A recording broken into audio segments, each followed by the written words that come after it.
Hello guys, andito ko ngayon sa Lulu Supermarket. Maghahanap ako ng aking kalderong paglulutuan ngayong winter.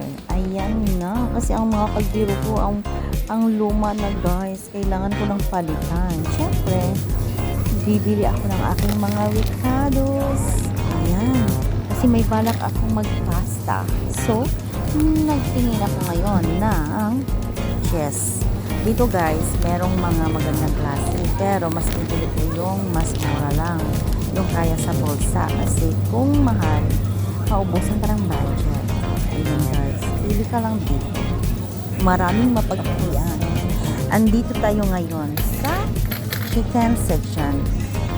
Ika nga, maraming mga iba't ibang klaseng branded, pero depende na yan sa pagluluto guys. Huwag na yung mahal. Yan. Kaya lang sa bulsa guys. May 7 dirhams, 8 dirhams. Let's go. Ayan, napadaan ako sa aking Pinoy Delights. Panglasang Pinoy. Kung gusto mong bumili ng mga junk foods at na-miss mo ang panglasang Pinoy, dito ka na sa Pinoy Delights section. Yan, maghahanap ka dyan. Makita mo rin ang hinahanap. Hanap ako ng cheese. Yan na, tingin-tingin lang guys. Baka may mahanap tayo. Yan, mga special yan guys. Dito ako ngayon, maghahanap ako ng mga pasta noodles. Yan siya. Iba't ibang klase. Pero tingnan nyo naman, para sa kaya lang ng bulsa, hinahanap yung mura. Ayun guys, mas mura yan. Ito. Yan.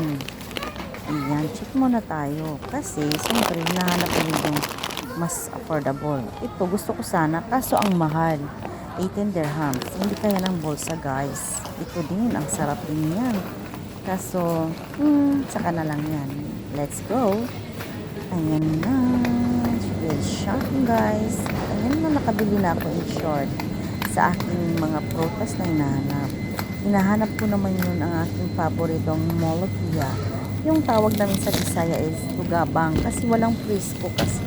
Kaya ang gagawin ko, gisahan ko lang siya ng maraming bawang. Masarap yan guys, at saka chicken cubes.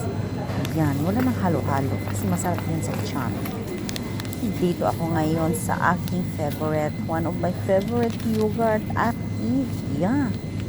Yes guys, bili kayo niyan. Napakasarap sa tiyan, yung mahirap makadigest.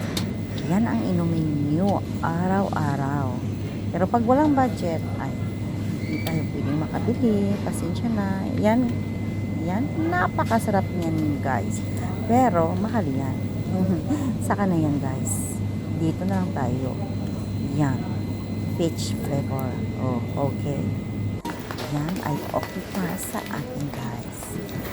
Halika na't magbayad na tayo guys. Wala nang pera si Inday. Wala pang sahod. Napabili lang kasi wala nang laman ang aking tiyan. Wala na akong pera. Wala na akong pagkain sa aking stock room. Okay guys. Dito na lang muna tayo guys ha. Ayan na. Magbabayad na si Inday. Thanks for watching guys.